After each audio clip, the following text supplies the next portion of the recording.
Welcome to the Caffeine Stream on Caffeine and Philosophy.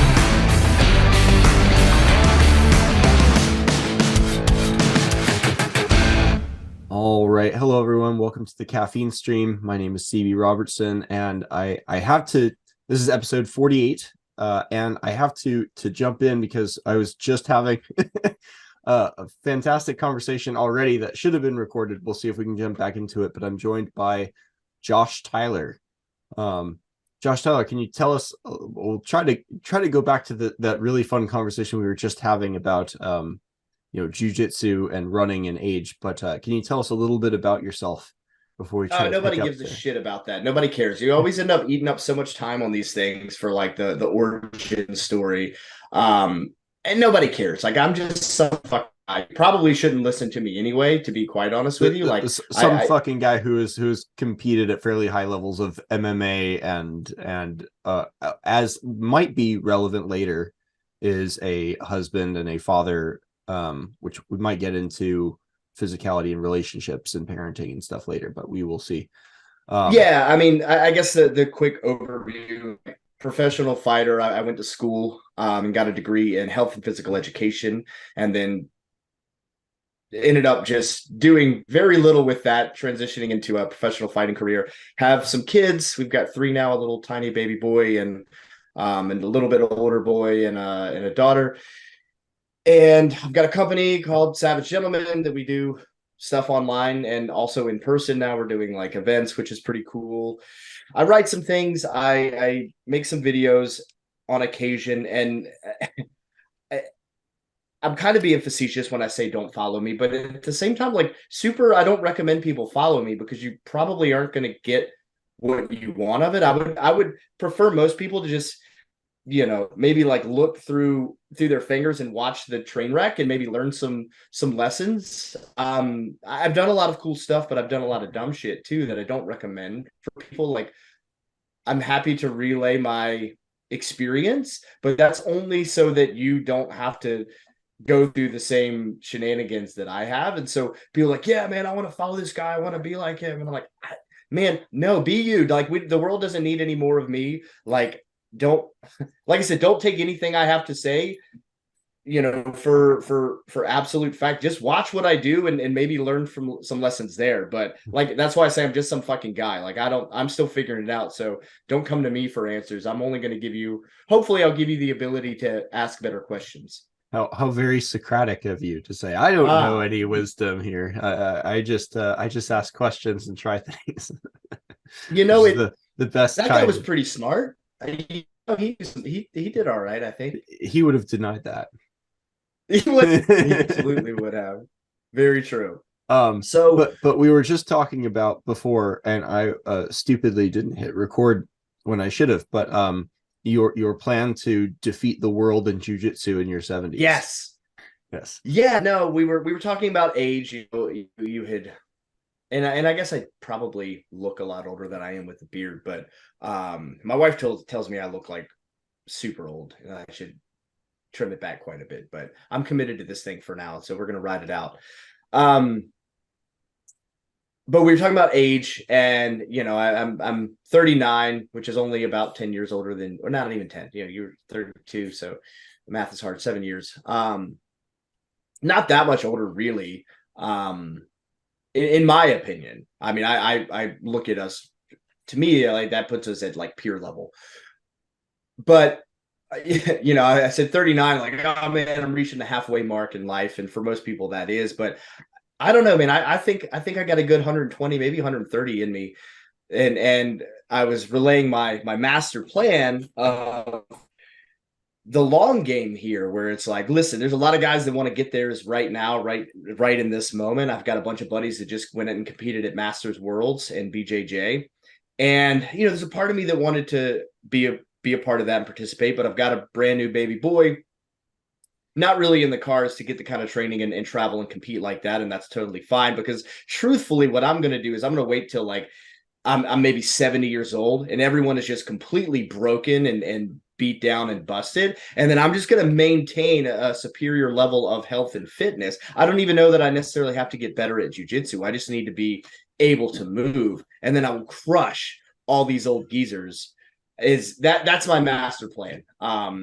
Maybe that's the lazy, easy way out. I don't know, but I'm paying dividends now for my future self, right? That's the way I'm putting deposits in the bank to withdraw later. It's only lazy and easy if you consider maintaining health for another 35, 40 years to be an easy undertaking, I suppose, which many people would say it takes, discipline, endurance, and some knowledge about the body and things like that.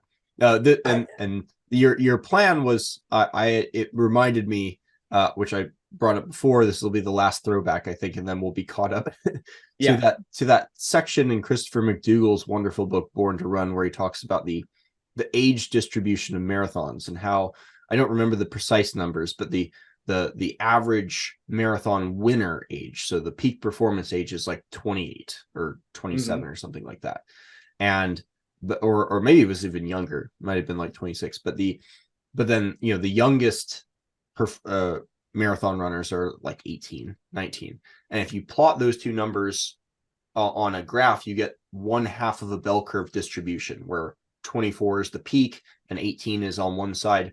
And how far over in the other direction of age do you have to go to get the equivalent level of performance for older people?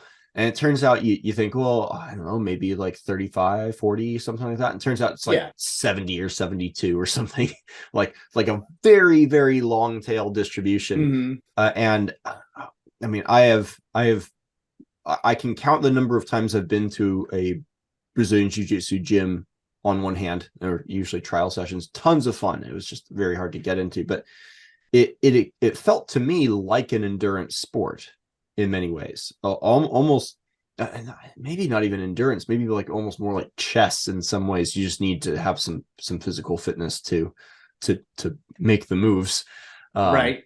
But it's not like powerlifting. It's not like sprinting. It's more like there's a minimum threshold, and then there's skill on top of that. But like you say, you need to have a healthy body to do it.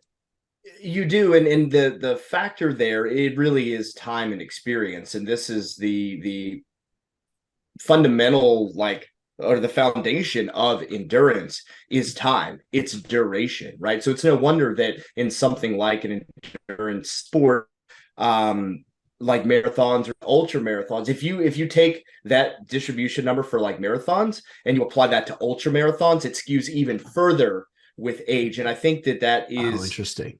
Yeah. So when you start talking about like 50 plus miles, it's rare to find what we consider young guys. I bet the median age on that is probably 40.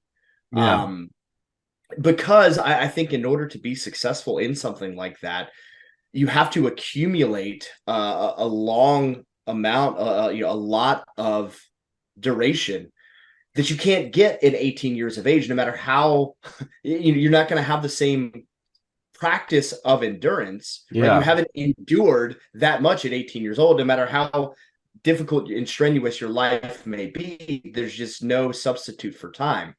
And so I think that's why we see it skewed so hard in that direction in those kind of events. And I think jiu-jitsu is very similar. There's no substitute for time and experience. Like you can study as much as you want. You can practice with as much frequency as you want. But if you're not doing it long enough, you're going to have a hard time competing at the guys who have. Like there's going to be an understanding that they will have. And probably in jiu-jitsu, I think it's more sensitivity. You had mentioned something before, and I think that it really does come down to developing a sensitivity to what it is that we're doing, right? And this applies to endurance. It applies, I think, to everything. The reason why a lot of these people, why experience is so important is, yes, there's the physical accumulation of stress that your body builds up to and adapts to, right? You can run however many miles you want to in a year, and that's great. But if you have someone that's done that for 10, 20, 30 years, I don't give a shit. You're not competing with that person. Their body has become so efficient and proficient at that, you're pissing in the wind. So what they've also, so there's that, the physical thing, but then there's the mental ability to pay attention and understand stuff that comes along with the time, that gives you the sensitivity to recognize, like, oh, I know I don't have to pull my hamstring to know, oh, I need to like change my pace. I need to make this adjustment.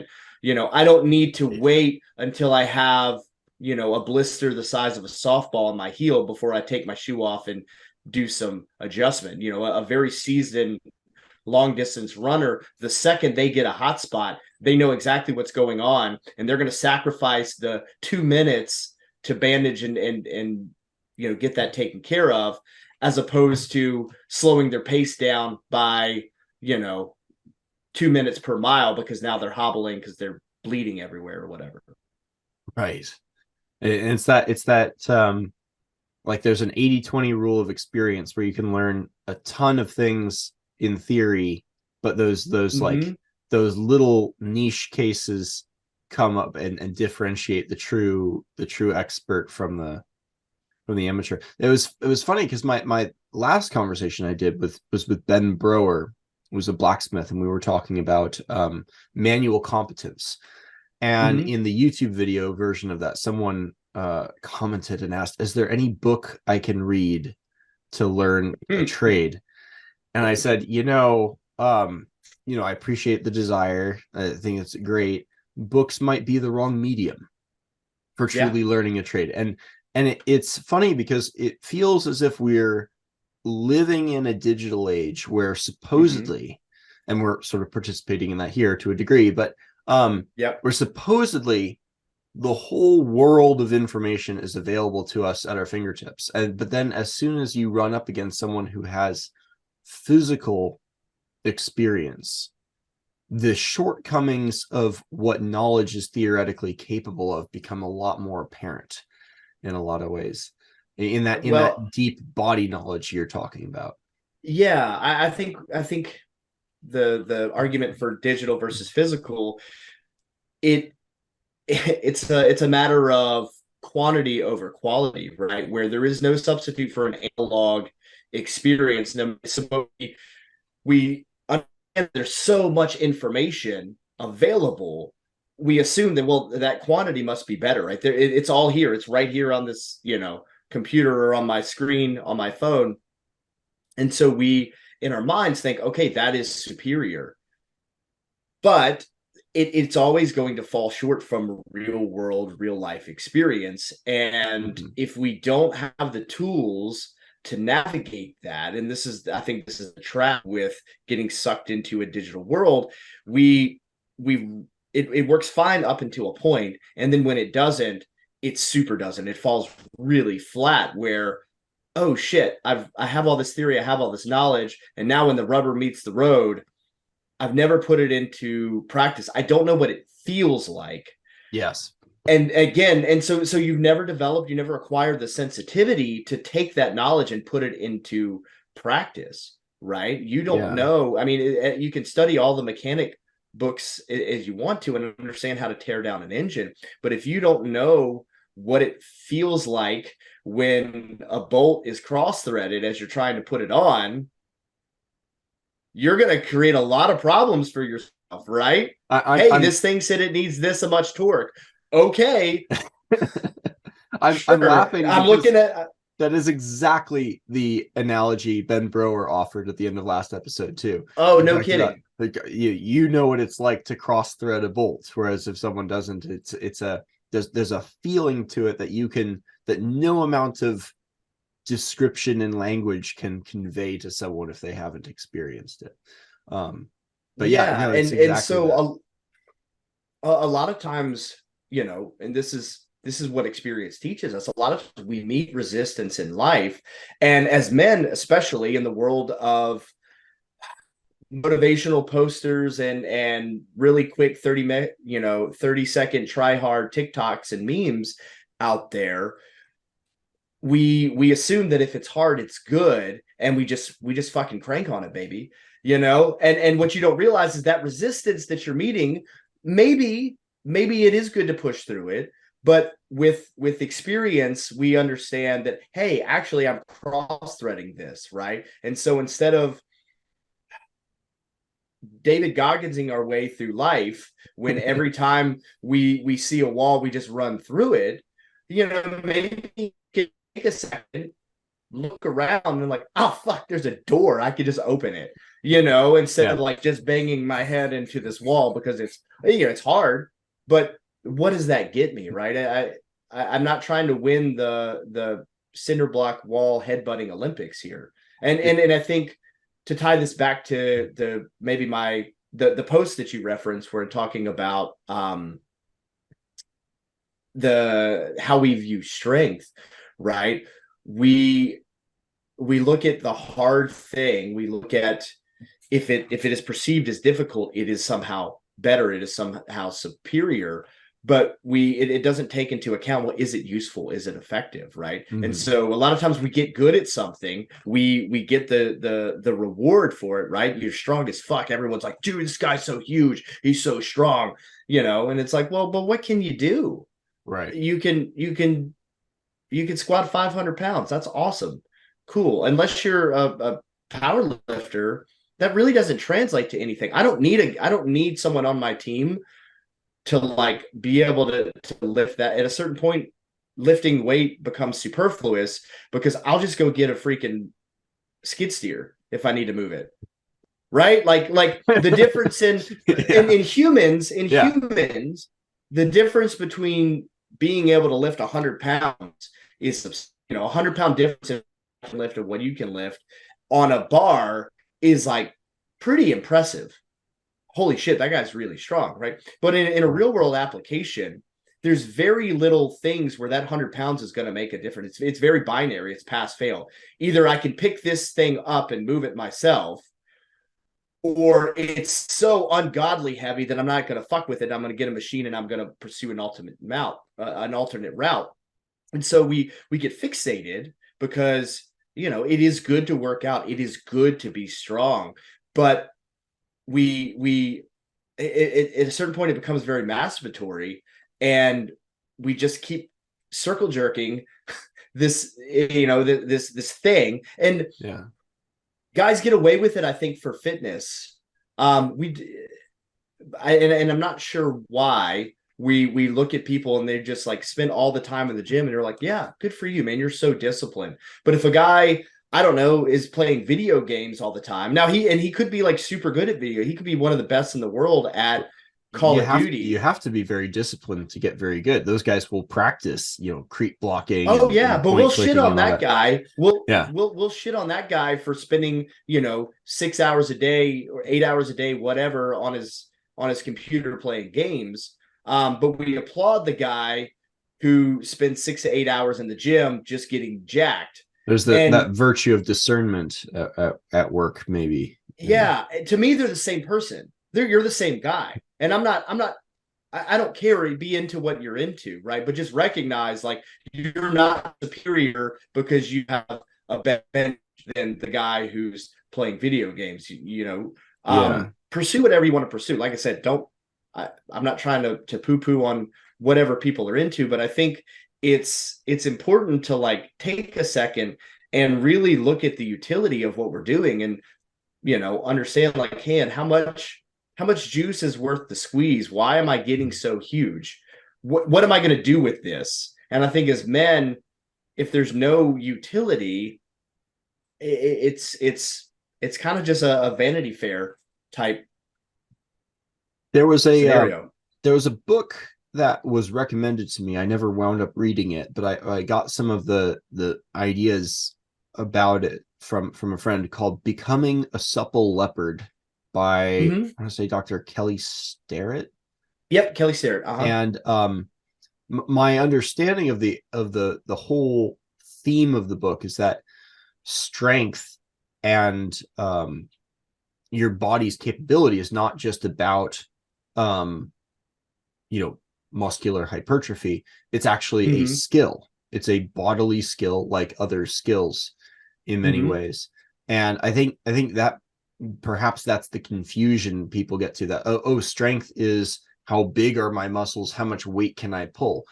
and in a very, very narrow, limited sense, that's true. But outside of that very narrow, limited window, there's very little takeaway. There's very little takeaway.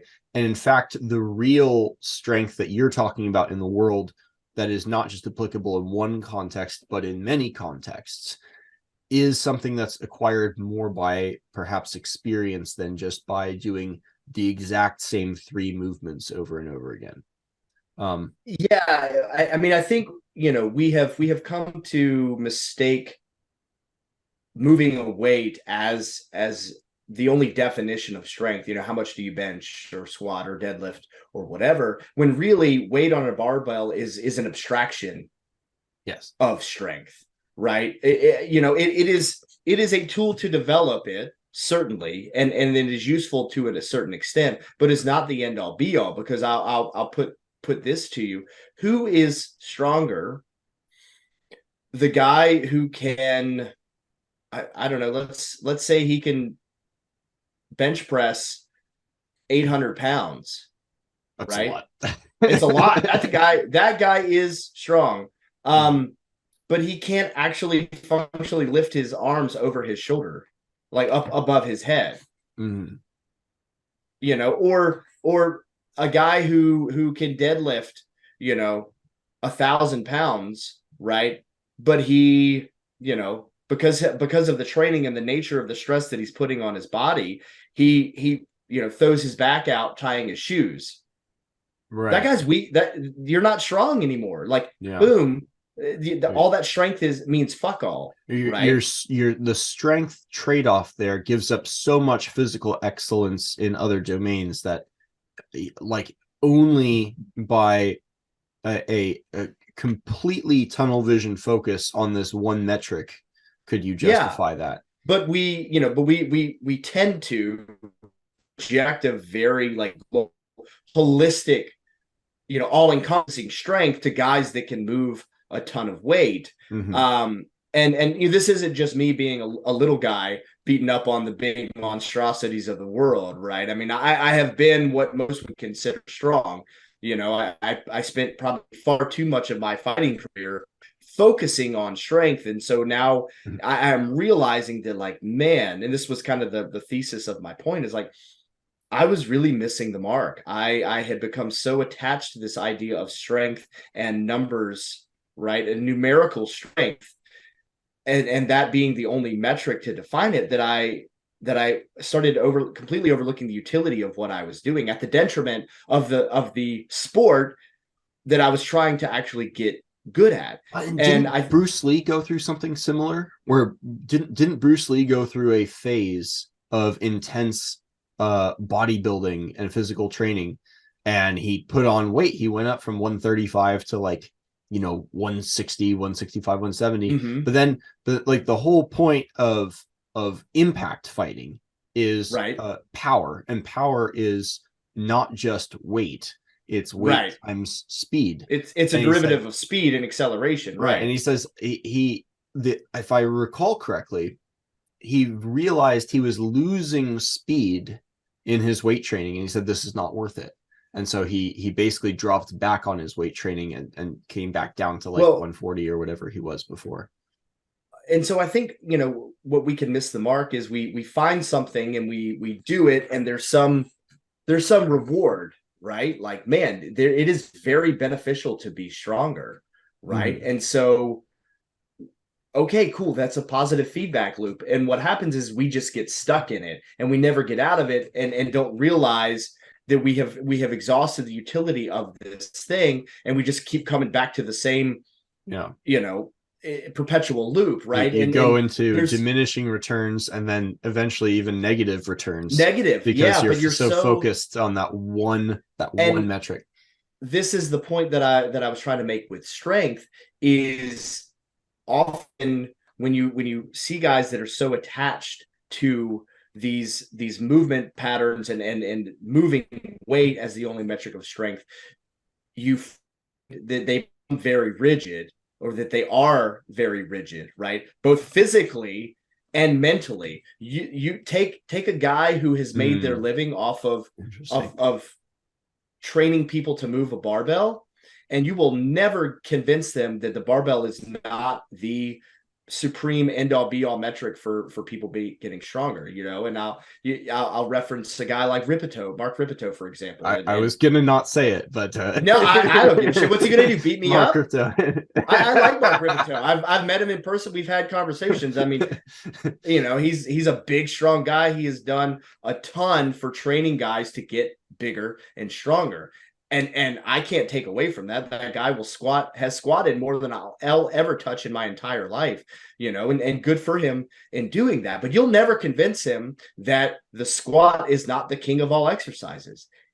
But when you're a hammer, every problem looks like a nail, right? And I think one thing that we fail to recognize when we're building our body, when we're getting stronger, when we're trying to go in these different directions, I think that personal growth is very important, but there's a word for unabated growth, or growth for the sake of growth, right? We've got a word for that. Do you know what it's called? When something just grows and grows and grows and grows just because it can? There's a Greek word that's coming to my mind. I don't know if it's the word you were thinking of, but it's hubris. Okay, I like that. We have a more modern word for that. It's called cancer. Right. Cancer is a very good, powerful metaphorical word, and it might be related, because there are I like the moral connotation of hubris, and Greg Nodge, one of my favorite philologists, has brought up ancient sources where horticultural treatises, gardeners talking about gardening, and they're talking about plants that grow wildly out as having hubris. Now, they don't mean it with the moral connotation. Sure. But that's the sense. And the description of trimming the plants back is like punishing their hubris. I love that. Just funny. No, I mean, this is why language is so cute, so cool, and so much fun, because like we can, paint these really funny, interesting, beautiful analogies, right? That maybe some people don't enjoy, but I really appreciate the humor in that. And like, hey, you need to take it down a notch, plant. I'll show you, son of a bitch. But we apply this in mass, this ideology of like, if you can get bigger, you should get bigger. Right. Yeah. And so again, guys will equate size with strength, and they'll equate a higher number in weight with improvement. But it doesn't, you know what I mean? Like, it doesn't directly correlate. At a certain point, there are diminished returns, and that progress kind of gets in the way. And so we can look at business in the same way, right? Yes. Where like the idea of business is like, well, you got to grow your business. Well, why? Because you got to, bro. Yeah. Do I? Like, at what point is my business big enough? Is it successful? Never. You just keep growing it. You get, but why? And it's because I think we are in a day and age where, the society that we live in doesn't work if people don't continue to grow we've got bad incentives in the business very world. Bad incentives, especially if your company is publicly traded and you have shareholders. If you're not trying to grow, they will kick you out and put in a new CEO. Yeah, 100%. But it's this false dichotomy of more is better, right? And so again, we apply it to our fitness. Maybe better is better sometimes. Better is always better. Yeah. Right. But we don't recognize what's better. We just look at a number. And I know that if I can bench press 330 instead of 325, well, that's more. That's better. That's better. Right. But again, to what end? And I found this out the hard way when like my shoulders were completely destroyed. Now, if I'm a competitive power lifter, that is my only metric for success. So I'm not taking it away from those guys, although I would argue and just question, like, what are we doing here? Like, why is this the thing that we're pursuing? Right. And you have to answer that for yourself. And again, that's not to beat up on powerlifters. I competed in powerlifting. You know, it's a pretty cool sport, but I think we often see something, and I think the thing that we gravitate to can often be directly correlated to the hole that we are trying to fill. Yes, I'm reminded there was some drama in the gun world of all places. Okay. Back like there's always drama in the gun 5 or world, 6 man. Those years guys ago. are ruthless. They are ruthless in comparing civilian shooters in like 3 gun courses to like professional special forces soldiers. And it came out that a lot of these civilians were tremendously faster and better shooters than the special forces soldiers. And so John Lavelle from Warrior Poet Society brought out his whiteboard, and he says, all right, so here's what's going on. And he has his professional shooters and his his like special forces guys. It's like, you know, civilian shooters need to shoot fast and be accurate.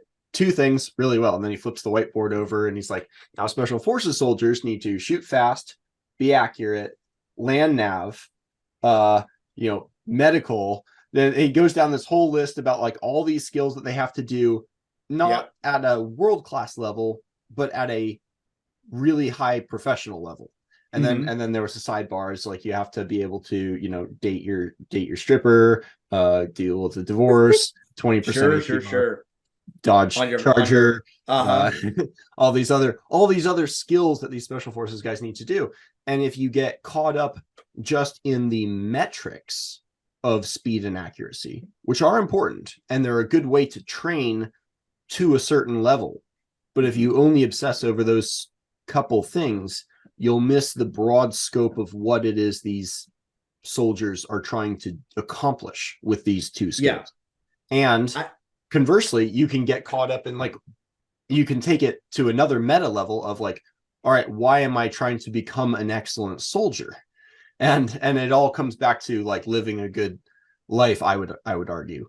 More you would think. I mean, that should be the goal, but I think we have somehow along the way, I'm not sure where, why, or how this happened, but we have planted the idea of living a good, fulfilling life with everyone wants to be the best. Everyone wants to be a world champion. And that is the end all be all. The only thing that matters is to win at something and be, you know, unequivocally the best at the thing. Everyone is striving to become a champion at whatever. And when you place the priority of that over, you know, and put that at the expense of all else, I don't know that that's what I would necessarily consider winning. Now, this is coming from a guy that has never won a world title. So if your goal is to win a world title, don't fucking listen to me. I'm not going to get you there. Well, right? But we were talking about defeating the world in jiu-jitsu at the beginning too. It has this appeal that is, I think, a part of it's us. Seductive. Yeah. Well, I mean, it's seductive because we do want to, and there's absolutely nothing wrong with trying to pursue and develop ourselves into the absolute best version of ourselves we can be, right? Like that don't stop doing that. This is not what I'm telling anyone. It's just like, all right, man, this guy just said fucking sit on the couch and eat potato chips. I guess screw it. I can't be the best. So who cares? What, you know, I think, I mean, the whole thesis and mantra of Savage Gentleman is to help guide guys into becoming the highest version of who they were created to be. Yeah. Right. It's just redefining best from a metric oriented conception of what's best to something that's a little bit more qualitative, something that's a little more high resolution and grounded in the experience you were talking about with jiu-jitsu rather than just numbers on a board, perhaps. Well, and that's hard, right? Because, you know, how do you quantify the best version of yourself? Like, there's no way. I want to be able to assign a number. I want to be able, you know what? Number 1. That's what I want. That's the number that I'm looking for. That's what I need. And so we place that above all else, where everyone's chasing this goal to be the world champion, and that is what we have defined as the peak human experience. And I don't think that is actually true. I would argue that if you look at the people who are, or have been the absolute best at a thing, there's a tremendous sacrifice at the expense of everything else. And I don't know that they're necessarily happy, right? Like, I mean, you look at I'll use a guy like Michael Jordan, right? It's like, man, I don't know. Does that guy really love his life? I mean, he's done some amazing things, but like, man, it's cost him a lot. I mean, Kobe Bryant was a great example too, where like his whole life revolved around basketball. His family's life revolved around basketball. And that's the sacrifice that you have to make to be at that level. And that's fine if you want to do that. But we have, as a society, just for some reason, collectively agreed that is the best path that we should be pursuing. And if you're not doing that, you're a piece of shit, go home and quit. Versus like, hey man, I'm not trying to be the best at the world necessarily as any one thing. I'm trying to be the best of the world at being me. And so far I'm winning. I'm crushing it. Right. You can't out me. And so therefore I'm Charlie Sheen, just hashtag winning all the time. And that's kind of tongue in cheek and it's silly. It doesn't mean that I don't, get down on myself. I don't have bad days. I don't get pissed off at the world and frustrated. But instead of trying to chase what the world has defined as the best, I'm looking at, okay, who am I? What do I value? What's important to me, and why? And then pursuing those things to the best of my ability. And having been a professional fighter, and chasing that dream of being of the type, and I've won not world titles. I've won titles. I've won championship belts, and that's cool. That's great. It's commendable, but it's just a step in the process. The problem is we have this notion of arrival. Once I win the title, I did it. I made it. I'm there. Yeah. And that you're always going to be set up for failure because you're never going to be able to fill that hole. If you can't be content and happy with who you are right now in this moment, there's no award you can win that will ever give you that satisfaction. Well, and pursuing excellence in the complex context of being a human being. I mean, you're an MMA fighter and a father and a husband and a businessman and a podcaster, and you're helping out with dirt moving and all kinds of other things that people do. And excellence in one single domain that detracts from all of these other things, I don't know if that makes you a better human being. It's more just gaming the system to fool yourself about what you're becoming. And the powerlifting thing is funny because in taking a step back and thinking about how powerlifting became a phenomena in the culture, I don't know if this is true or not, but it feels as if it was a reaction to a STEM obsession in education. Everyone was obsessed with science, technology, education and math, or whatever, engineering and math. There we go. And like getting really good scores, getting really good grades, really good test scores, getting into a really high level school. And you end up with, I'm going to use some internet pejoratives, some like spindly arm soy boy opinions and perspectives on the world that shape your view of the world. And so then you get a reaction to that. That's sort of the dark mirror inversion of that worldview that is prone to it inverts those, but it's prone to the same kinds of distorting extremes in unbalanced thinking. It stems, I mean, yeah, you're totally right there. And if we peel that back a little bit further, I think the crux of that is the idea of numbers as metrics for success. Mm-hmm.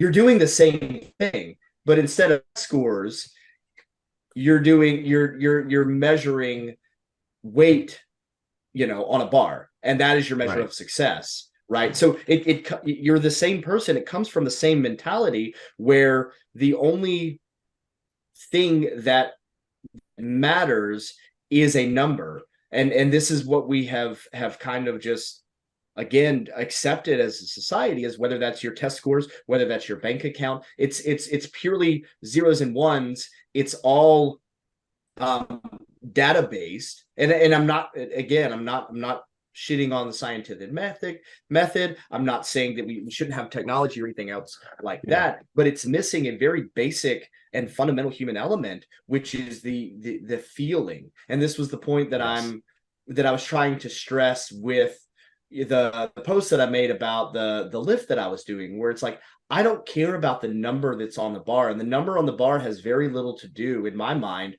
with the strength that I am exhibiting. The amount of strength and what I'm doing to develop the strength is by how hard I'm contracting, and you can't quantify that.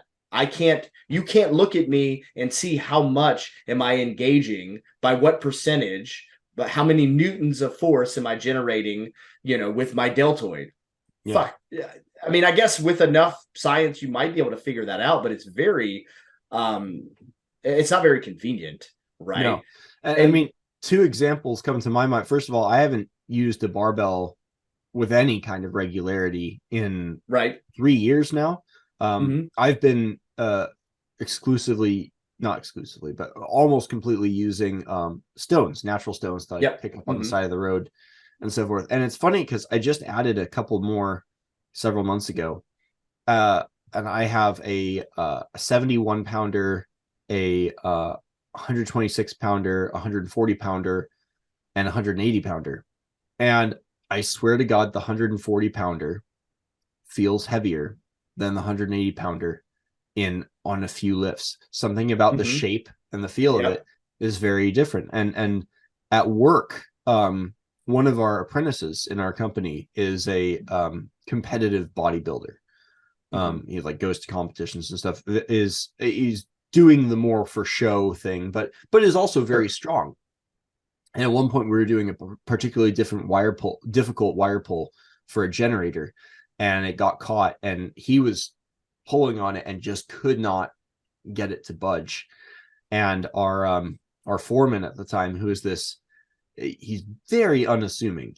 You wouldn't think anything of him. He's kind of skinnier side, has glasses.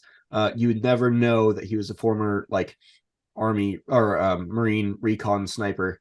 But he's like, here, step aside. And he comes up and he calls it old man retard strength.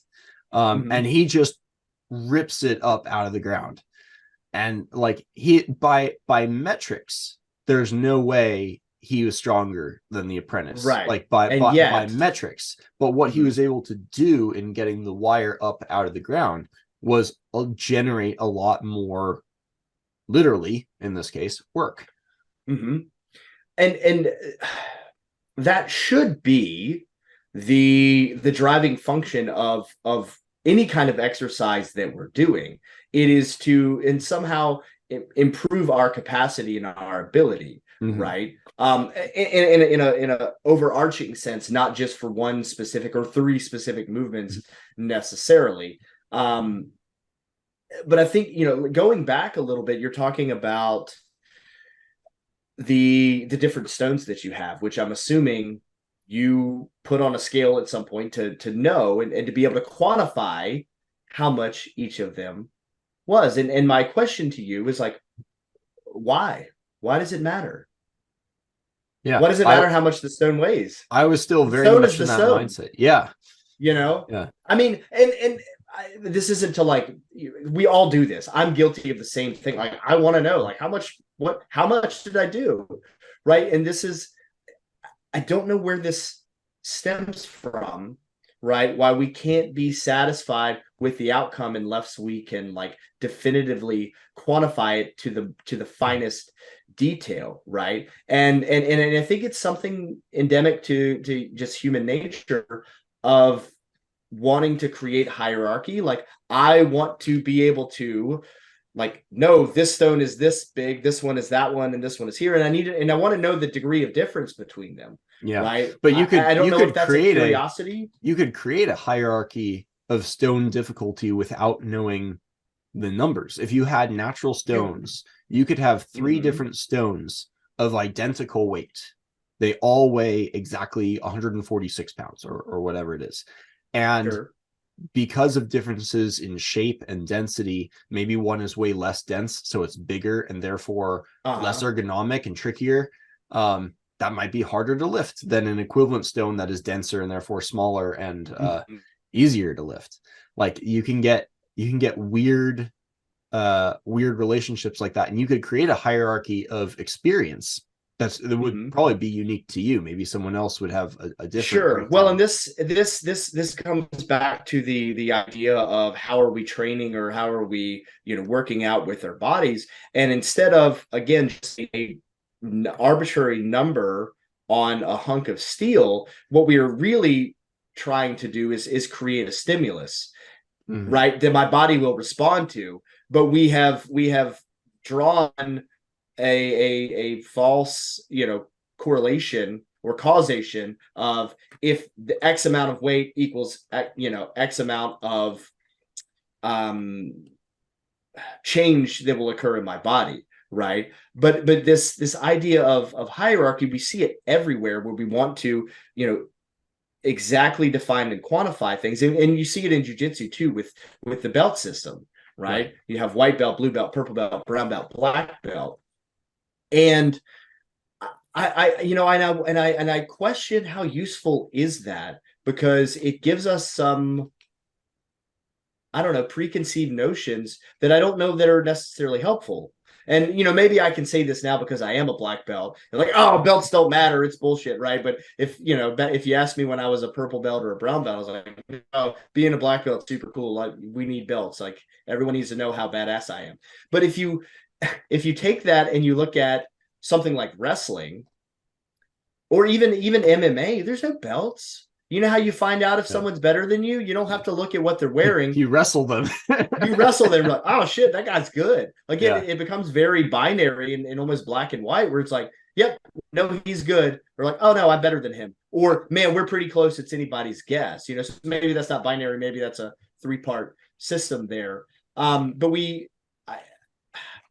I think we get so caught up in these metrics that we miss the doing of the thing, instead of you, like, looking at a rock that has a number painted on it, and you're like, oh yeah, I don't know, how many times do I need to lift that rock? Fuck, I don't know, let me pick it up and I'll find out. As opposed to, well, if I know if it's a 40-pound rock, do the math, as opposed to calculate it out. Then I know, okay, then I need to do 3 sets 10.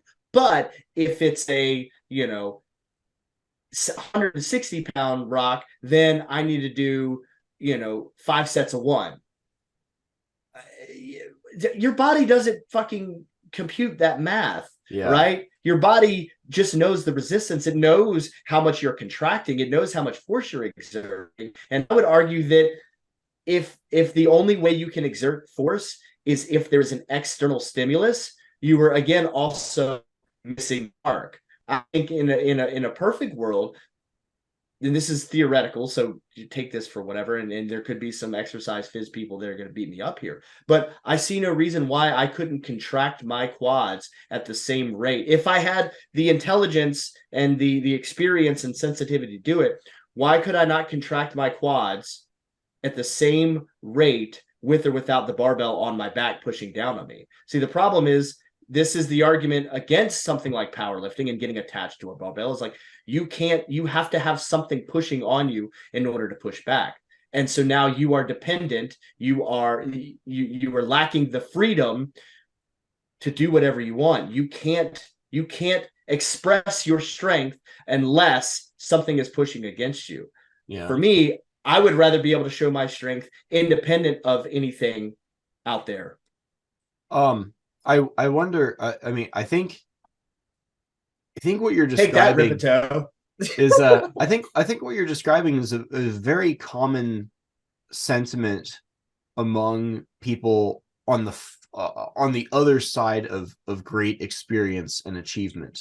They see, like many beginners, they're motivated by the purple belt, by the black belt, by, oh, I ran a marathon, oh, I competed in an event, and then it's like the bait that gets you into the thing. And then once you become a master, you're like, oh, all of these metrics that I was chasing that were motivating me were in fact maybe useful in motivating me to get me in, but now I can see the limitations of them and I can discard them, and I can take that white belt mentality back, which is not really a white belt mentality, because the white belt mentality was chasing the black belt. But right. like back in the old Okinawan school, everyone was a white belt. There was just some people who'd been, you know, fighting for 20 years and they didn't wash their belt, so it had been, you know, sweat stained and blood stained and rolled in the dirt so much that it was dark brown or even black.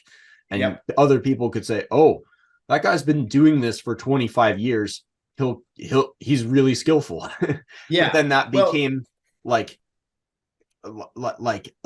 turned official and quantified and all this other stuff, but it was never about that. I think you know what I think it is, and I was trying to figure out, and it maybe this is the explanation. It's pattern recognition. As humans, our survival has been based upon pattern recognition, and it is heavily ingrained in us, and so we cannot help but create patterns in the world around us. And so that's why we always want to quantify and categorize things and build it into some sort of hierarchy. Can I do a quick digression on pattern recognition? And please. And we were talking about STEM earlier and their obsession with test scores and things. Pattern recognition is basically how would one measure pattern recognition in a person? I mean, I think that's one of the bigger metrics that they use for like Mensa IQ. and like IQ. Yeah. IQ. And so people often think, the higher IQ you are, the more accurate you're likely to be, right, in things, forgetting that pattern recognition is one of the easiest faculties to fool. When we see, I think you wrote about this. I remember you posted something about this recently. Yeah, it was I'd gone down a bit of a Nassim Taleb rabbit hole in the last week, and you know, people there was actually a different thread that I won't go into here, of people noticing certain patterns in the world and thinking they're noticing of certain patterns, and it's like everyone wants to ban pattern recognition because they disagree with their conclusions about certain groups or whatever. It's like, no. Pattern recognition is an extremely false positive prone mode of thinking. When you see a face in the clouds, that is your pattern recognition mode going a step too far. Getting hijacked. It's hijacked. Yeah, exactly. And pattern recognition is extremely useful, but as you say, it can become very easy to conflate and to mistake the appearance of a pattern with the information we're actually trying to extract from the pattern. You know, it's really interesting that we equate intelligence with pattern recognition, because intelligence is that quantification again.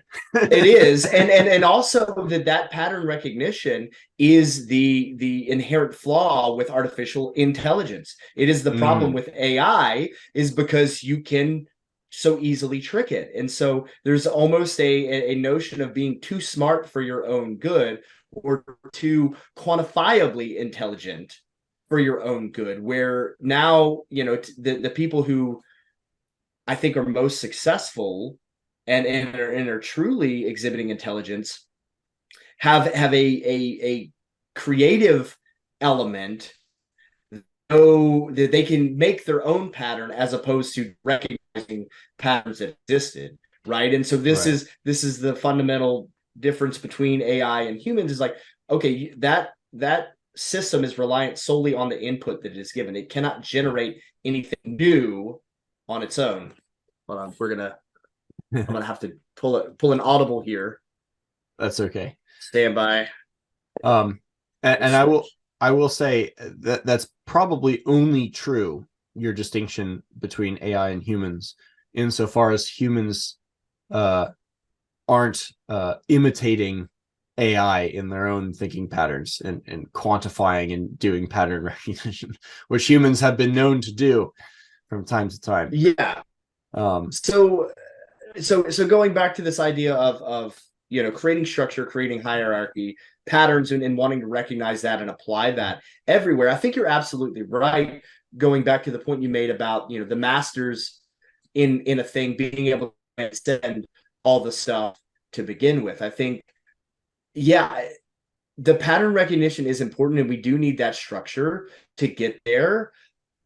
To be aware that at some point the goal is to transcend these trappings, these limitations that we've put upon ourselves, right? And go beyond that and be able to rise above and see, oh, okay, actually, this isn't really necessary. Like, it was part of the process, but I don't need to keep doing it. And I think that's where we sometimes will fall short. And again, we this is the masturbatory component of it, where it's like, well, this was the thing that gave me the feeling that I wanted, so I'm just going to keep doing it, right? At one point, I put a barbell on my shoulders and I went down with it and I came up.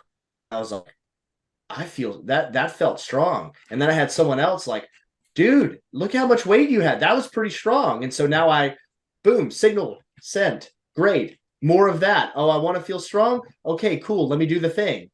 And I never get a deeper understanding of what's actually at play. Is not that, again, I have 315, I have 400 pounds on my back. What's actually happening is that I'm able to connect my mind to my muscles in a way to create them to contract and generate force and exert that on my physiological structure, right? My bones and attachments, and I can move that in a certain way. And the problem with powerlifting is that you, in an effort to make the numbers go up, you restrict the movement, right? Well, because why would I go below any 1 degree lower than 90, right? Why would I teach the system? Why would I train the system to go any further below that? Because that sacrifices your metrics. To the returns of my number, which is the goal. But really, that number means nothing, again, if I lose the range of motion that I can't bend over and tie my shoe anymore. I can't, my shoulders are so bound up, I can't wipe my own ass. Like, that's not winning. I don't care how many fucking, powerlifting trophies you have. If you can't wipe your own ass, or bodybuilding or whatever, and this is the same thing with fighting, or maintain a relationship. Yeah, you can, I'm beating up on lifters, but I can take the same approach to fighters and just piss everybody off. I mean, fuck it, right? Where it's like, hey, man, you're good at fighting. You're a badass, right? But how badass are you when you have fought so much you can't even spell your own name anymore? Yeah.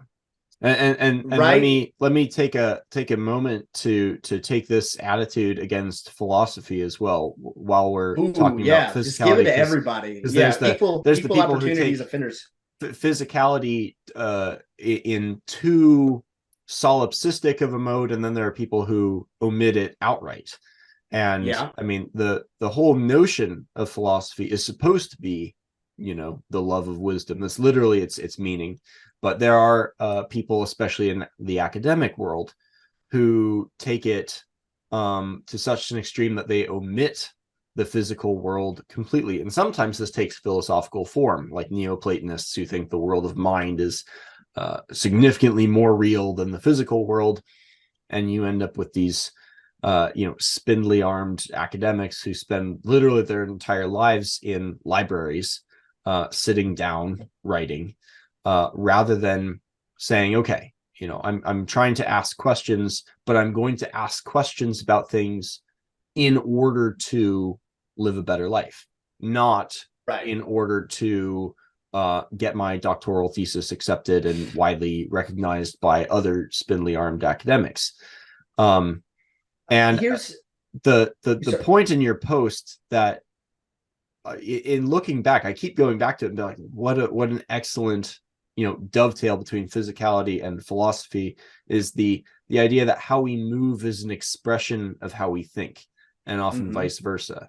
And if you narrowly focus on one as you put it, a constricted range of motion, might you not be constricting how you think as well, and also how you live? Yeah, I mean, we can draw some pretty strong correlation and I think parallels with what we choose to do and how we tend to do it with fundamentally who we are as a person, because as we think so we are, right? There's a direct connection to that. So what we think about the world kind of colors the world that we experience. And if my world is every force that is exerted on me, I have to become rigid and resist that. Well, I'm going to be very resistant to everything, whether that's new ideas, whether that's pretty much anything. Like I have my 3 lifts. Fuck everything else. Nothing else matters. I'm a power lifter. Don't you dare try to convince me that I need to do that I need to do any kind of Olympic lifting. Get out of here with for sure. Don't talk to me about yoga or stretching or any other modalities of movement. At least not till I'm 40 and have blown and out. And then I realized, like, oh shit, I broke my body. I need to do something different. And you see that, and we I don't know why we are so quick to overlook like experiences of others. Like, oh man, yeah, bodybuilding's cool. I want to get super jacked. Dude, Ronnie Coleman, I want to be as big as that guy. And then you look at Ronnie Coleman now and you're like, yikes. Oh man, that's brutal. And again, we're picking on people for taking stuff to the extremes. I'm really glad and very grateful that we have people to take stuff to the extremes. And if you're the person who wants to die on that hill or fall on that sword, then God bless you, man. And I appreciate the good work that you're doing. For the rest of us to look and be like, oh shit, okay, cool. Yeah. We need those pioneers. We need those extremophiles. We wouldn't have the reverse hyper without Louis Simmons. Now, right. Louis Simmons might have wrecked himself and a few other people in the process of acquiring the knowledge to create the reverse hyper and other things. Yeah. Hey, sacrifices have to be made, right? Like the monkey to be shot into space. Yeah. And we can be appreciative without becoming jealous, without becoming like jealous. I think the true understanding of the cost of that extremity should cure any feelings of jealousy or it should, or we become like sycophants for these people because of X, Y, and Z. And I think that there's a difference between respecting someone and honoring the sacrifices that they made, and then just like blindly following them and wanting to become them because of the accolades that they have received. It's like, right. Well, those accolades aren't for you. You have your own to go out. You don't need to be that guy. That guy already exists. That we can model certain behaviors, certainly, and we can pull knowledge from them. But this idea of like everybody wants to be, I don't know, a Gary V, right? Because look at that guy. And it's like, we don't need more Gary V's. We got one. Great. No. And Gary V, after 10, 15 years of being Gary V, will get up on stage and be like, I know people who make multiple millions of dollars a year and aren't happy. And I also know and have good friends who are making $67,000 a year, in their 2-bedroom apartment and are the happiest people I know. I actually heard a quick clip of him saying something along those lines a few months back. And it's like,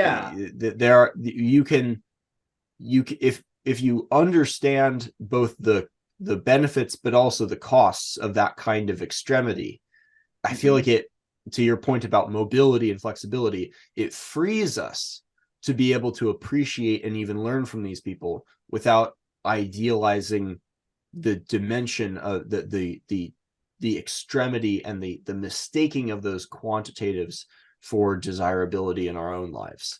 Like we can learn from Gary V, we can learn from Mark Ripto, from Louis Simmons, the wonderful things that they've brought to us, but without being like, I want to be them. I have to do that, right? Well, this is why I think humans have evolved at such an exponential rate as opposed to any other creatures in the animal kingdom, is because most animals have to they learn through instinct, right? And this gets passed down generational to generation, right? Where we as humans are able to accumulate knowledge exponentially faster because we can see someone else's experience and we can apply that to ourselves, and we can learn from that, and we can evolve our thinking at a much faster rate. We don't have to, it doesn't have to wait until, however many generations down the path for this change to take place and understand that it's beneficial. We can see someone fucking something up and make an adjustment immediately, or we can see someone doing something better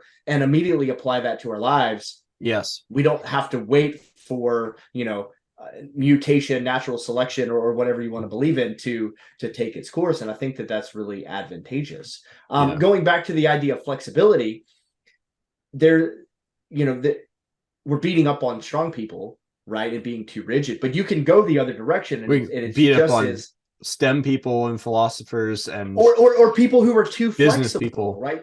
Oh, yes. Mm-hmm.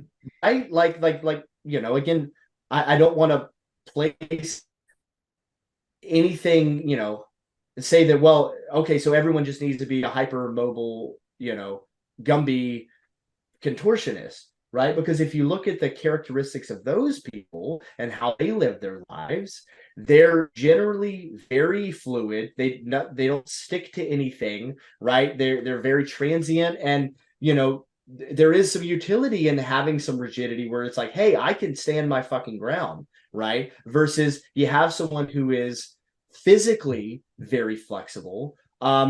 They can sometimes be cognitively very flexible and just go with whatever. And like, you know what, man? Look at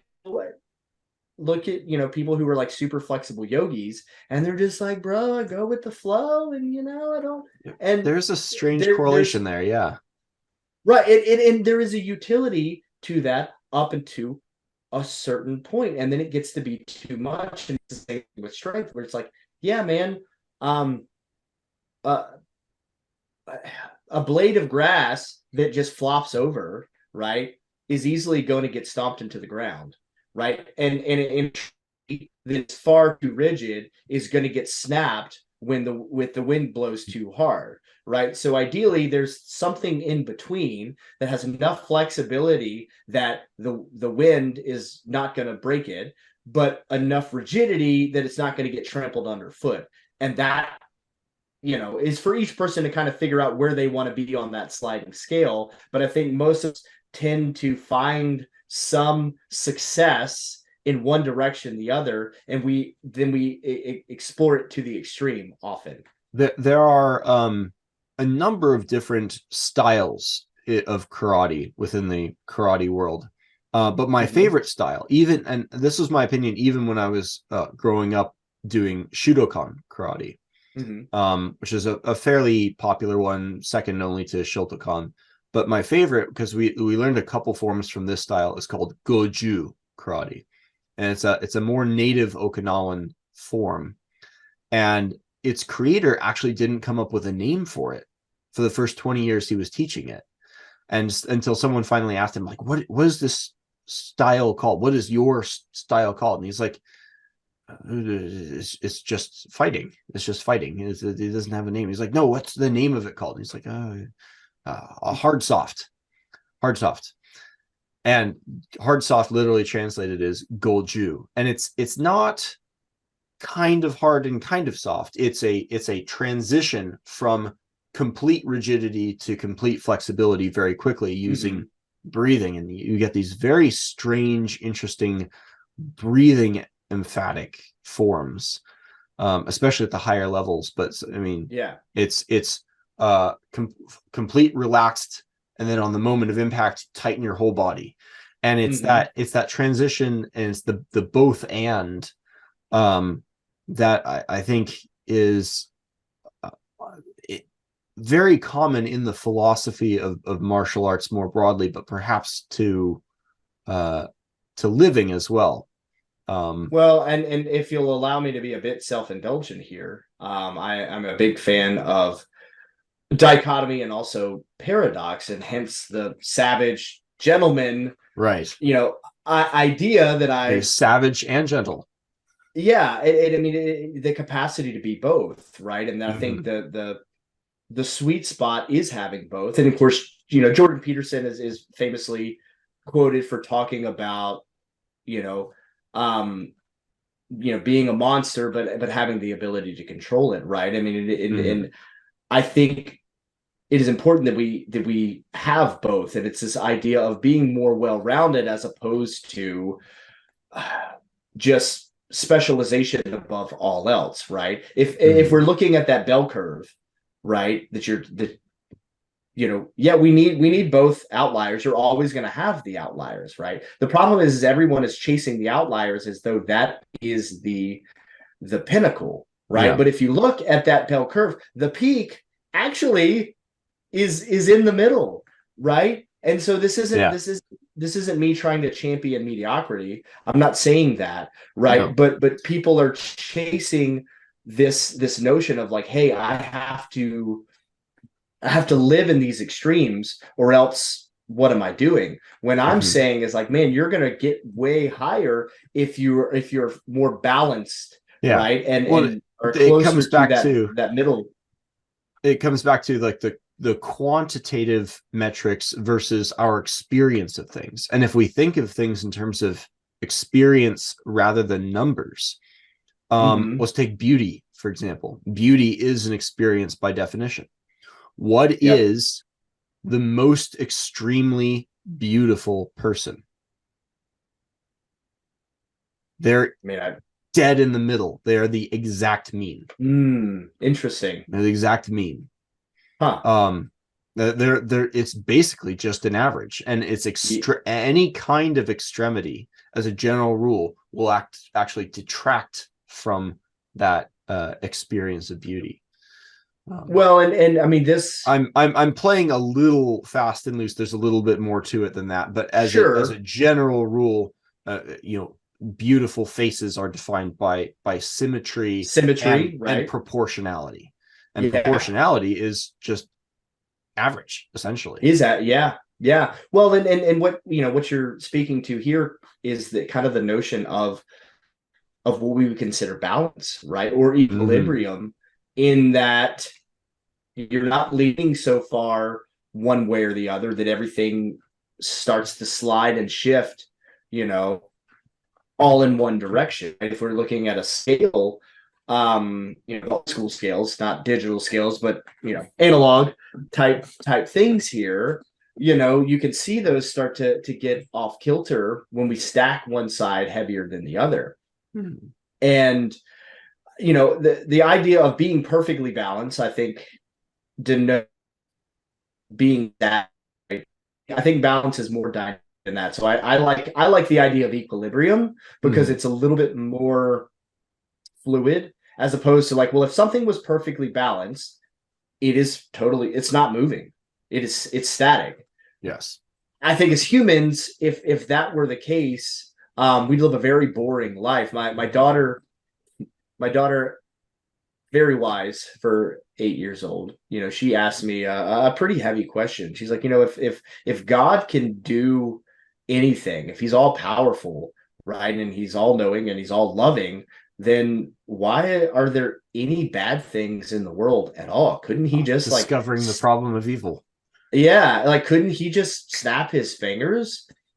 And yeah, he could, but what would be the point? What would be the point of existing on this particular plane?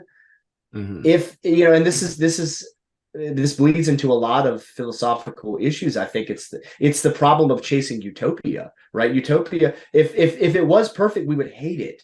We would hate it. Like we would completely, and we see this in society when things get too easy, when they are too perfect, we manufacture problems. We make up shit to have an issue. So if there ever was a utopian idyllic society that happened where there was nothing bad, we would revolt and just burn it to the ground in an instant, like that Matrix quote. And very much so. And the I hear I'm a huge fan of Plato's Republic, Plato generally, but the city he describes in the Republic is often believed to be literal. by certain people who I think don't know what he's doing. And what he describes is a city that does not change, that is static. And of course, I think going back to our conversation about, metrics versus experience, metrics are always sterile, clinical, and very static. Numbers don't change over time, whereas our experience of not just a rock, but ourselves in the mirror might change from one day to another. And I think we should probably close up soon because we've been going for just over an hour. But the aesthetic ideal of what a life should look like, instead of being, I was actually just talking about this with my wife the other day, how like French gardens are defined by symmetry and have a static feeling to them. Whereas a Japanese garden, and you see this like bonsai, the small trees that they try to cultivate, they have an ideal shape. And that ideal shape is an isosceles triangle, where one side is slightly heavier and longer than the other, but they're distributed in such a way that implies where you have asymmetrical balance, because they believed asymmetrical balance implies life and gives a feeling of life in a way that perfect symmetry does not. Perfect symmetry. Yeah, I mean, there's movement, right? There's movement in that imbalance. But if you look at something like a Fibonacci sequence, right, and the spiral, and it pretty much everything within nature is like, it is balanced, but it is almost always like asymmetric in that. Yes. In that way. And I think that without that, life really doesn't have much of a point. If there's no movement, right, then why are we here? What is the point of our existence? And I think that needs to kind of factor in with our expectations of what we are experiencing, where life loses the feeling of life and begins to take on the feeling of a simulation. Like it becomes very digital, right? It's very digital. There's someone, I mean, to illustrate the point, and then I don't know where we're going to close this thing off, but for someone mentioned, I don't know where I heard it, but people don't like music. It is not as pleasing when it is perfectly played by a computer, right? You can make a computer to make music. Oh God, yeah. Perfect. It is perfect in every way, right? Versus someone playing that live and adding their inflection and maybe some mistakes here and there, and in the unexpected. Right. I think that's the part. That's why jazz music is so powerful, because, and it was so shocking because you didn't know exactly where it was going. It broke the mold. And so therefore it like really made people feel some kind of a way. It conveys the feeling of life. Yes. Yeah. And I think that understanding that is really important. And we will miss that if everything we do is 100% by the numbers, and we need to be able to scientifically quantify, to the thousandth of a digit or whatever. I mean, however far you want to run your decimal point out, right? I think we start losing something. Is it useful? Yes, but at a certain point, we have to be able to let go, right? And when we can ascend to that level where we can let go of some of these things, I think that's where we can reach this level of mastery and a level of freedom to go and explore our lives, to explore movement, to approach things with curiosity, and really experience the joy of what I think we were put on this planet to actually do. Absolutely. I can't think of I think that's where we can finish, right? That. Yeah. I think that works. Fantastic. And losing the quantitatives as a path to curiosity and experience life more completely, and with a more complete range of motion too.